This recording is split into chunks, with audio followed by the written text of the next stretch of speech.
হযরত আলী রাদিয়াল্লাহু তাআলা আনহু বলেন, তোমাদের কাছে একজন আল্লাহ আছে, আর আল্লাহ তাআলার কাছে অসংখ্য অগণিত বান্দা আছে। কিন্তু তোমরা একজন আল্লাহকেই ভুলে যাও।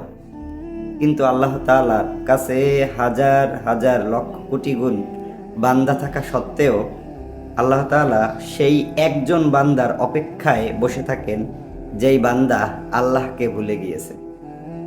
বলা হয় যে আল্লাহ তাআলাকে কোনো নেককার বান্দা যখন আল্লাহ তাআলাকে ডাকেন, তখন আল্লাহ তাআলা তার ডাকে সাড়া দেন।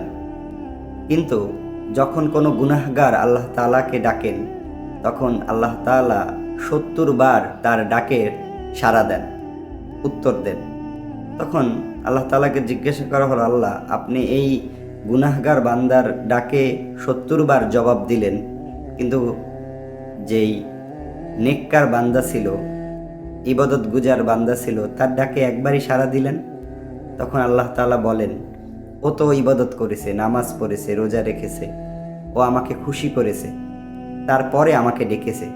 ও আশাবাদী যে না, আমি আল্লাহকে ডাকলে আল্লাহ আমার ডাকে সাড়া দিবে, সেই জন্য ওর ডাকে আমি একবার সাড়া দিই। কিন্তু আমার যেই বান্দা গুনাহ করেছে, সে তো সারাক্ষণ দুশ্চিন্তা পেরেশানির মধ্যে আছে, না জানি আল্লাহ আমার তাওবা কবুল করে কিনা, আল্লাহ আমার ডাকে সাড়া দেন কিনা। তো ও হেজিটেশনে আছে, কনফিউশনে ভুগতেছে, সেই জন্য আমি ওর ডাকে ৭০ বার সাড়া দেই। এটা আমার রহমত, আমার দয়া আমার সেই বান্দার প্রতি, যেই বান্দা গুনাহ করে আবার সাথে সাথে তওবা করে আমাকে ডাকে, আমি তার ডাকে ৭০ বার সাড়া দিই। সুবহানাল্লাহ।